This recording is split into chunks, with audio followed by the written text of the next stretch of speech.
పల్లవి, చరణ్ ఇద్దరు గదిలో ఉంటారు. ఇక పల్లవి చరణ్‌తోని క్లోజ్‌గా ముద్దు, ముచ్చట ఇవన్నీ ఉంటేనే కదా! అలా మెల్లమెల్లగా ఇప్పుడు స్టార్టింగ్‌లో కష్టమైనా అలా అలవాటయిపోతుంది. ఆ తర్వాత ఇష్టంగా మారుతుంది అని చెప్పి చరణ్ మీదకొస్తూ ఉంటుంది పల్లవి.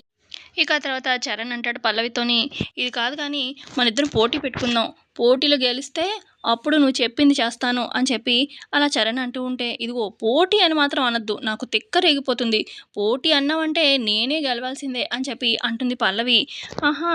తమరు పోటీలో నువ్వే గెలుస్తావని అంత కాన్ఫిడెన్స్, ఓవర్ కాన్ఫిడెన్స్ నీది. చూడు నేనే గెలిచి చూస్తాను, చేపిస్తాను" అని చెప్పి చరణ్ ఇలా అంటాడనమాట. "చూడు ఒంటి కాళ్ళతో నేనిలా నించుంటాను. నువ్వు 1, 2, 3 అని స్టార్ట్ చేయకముందానే నేను ఒంటి కాలుతో నించొని చూపిస్తాను. నేనే గెలుస్తాను చూడు" అని చెప్పి ఇక ఒక కాలు మీద అలా నించుంటాడనమాట చరణ్. "స్టార్ట్ చెయి" అని చెప్పి అనగానే, "ఆ! చేస్తున్నాను" అని చెప్పి 1, 2 అని పల్లవి అలా 2 చెప్పి, "ఏంటి 3 అనవేంటి?" అని చెప్పి చరణ్ అడుగుతాడు. కొంచెం గొంతు ఎండిపోయినట్టుంది. ఒక్క నిమిషం అని చెప్పి పల్లవి వాటర్ తాగుతుంది. వాటర్ తాగేసి కూడా 3 అనే నంబర్ చెప్పదనమాట. "ఏంటి 3 అని చెప్పవేంటి?" అని చెప్పి చరణ్ అంటూ ఉంటే, "అదే నేను స్టార్ట్ చేయక ముందే నువ్వు ఒంటి కాలు మీద నించున్నావు కదా! ఎంతసేపు నించుంటావో చూద్దామని నీ పేషెన్స్ టెస్ట్ చేస్తాను. ఎలాగైనా విన్ నువ్వే అవుతా అంటున్నావు కదా! చూడు నువ్వు విన్ అవుతావా? నేను విన్ అవుతానో" అని చెప్పి పల్లవి అలా అంటూ ఉంటుంది. ఇక చరణ్‌కేమో మండిపోతూ ఉంటుంది. సో, ప్రోమో నచ్చితే ఖచ్చితంగా లైక్ చేయండి. Thanks for watching.